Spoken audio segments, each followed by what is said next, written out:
I'm Iona. I'm going to talk to you today about designing for the super niche, which has become my niche. I'm working at the moment for Timepiece, who are launching this week at Web Summit in Lisbon. We are an app that aims to improve social integration for refugees in society by getting you and me to exchange our time with refugees and teach each other skills in a swapping kind of way. I'm designing for AI and the blockchain, which isn't just about cryptocurrencies, for Hive, a Monaco-based startup working in ticket resales and event ticketing. And I have my own startup called Stickit, which a couple of you might remember, who are on my GA course. But what's paying my bills at the moment is actually T101, an organization who've been going for 20 years. They work in the gay dating space, and their biggest product is Recon, which is gay fetish dating. Don't know if you've noticed, but I'm not a man, so I am immediately excluded from their target audience. However, these users are my biggest concern, and I went earlier to the assumption busting workshop, which was really interesting for me, because obviously this is something I come up against in our product team every day. So who are Recon?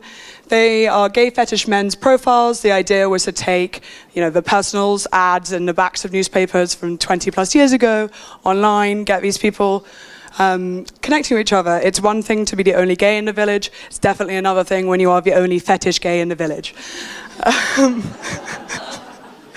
So how do I get to know my users? Well, I need a general sense of who they are, and they're a remarkably diverse bunch.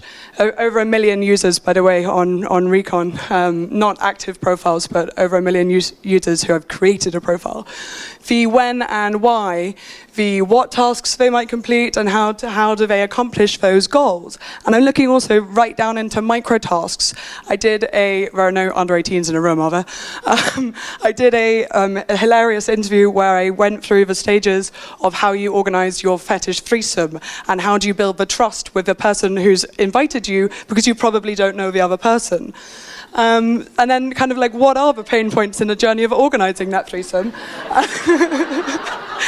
And I mean, people even, they do reverse image searches to make sure that they're not being catfished. They'll keep a Google Doc so that they can share what their limits are and know what gear each of them should be bringing. Most of them can find out all the gear they need in their local supermarket. That was also a useful insight. But it's all based around the 5 whys. In ethnographic research, these slides were, by the way, animated, so you've got a nice little bit about ethnographic research behind here. You might consider going native, so that's me going native. And I have been to a few fetish parties. My company runs London Fetish Week, Berlin Fetish Week, and San Francisco Fetish Week, so I've got lots of opportunities to go, but they're probably not in the right state of mind to be interviewed by me. And this isn't their usual use case either. These are special one-off yearly annual events.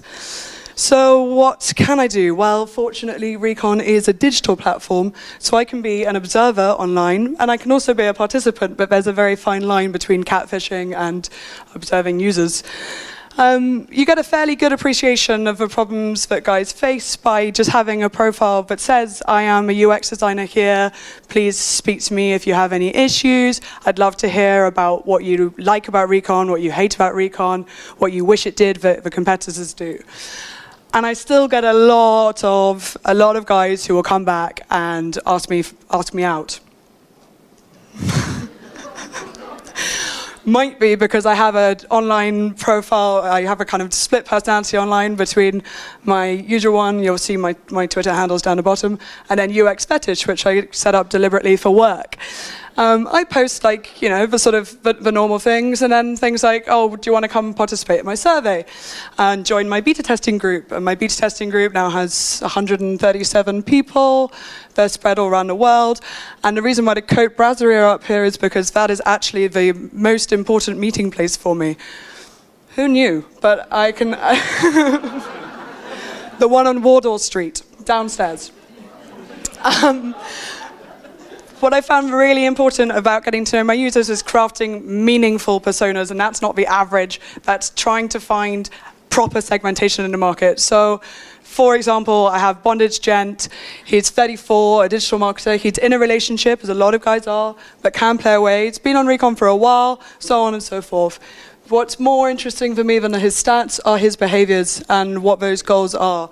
And that goes back to the 5 W's from earlier. I'll quickly whiz through. For our message center, which I'm redesigning in a moment, we came to this problem statement, largely from the survey that you got a snapshot of earlier.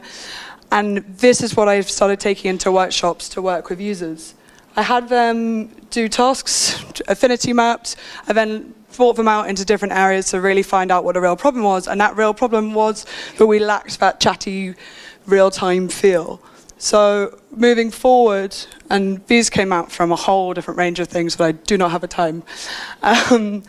Going through experience mapping has been vital as well.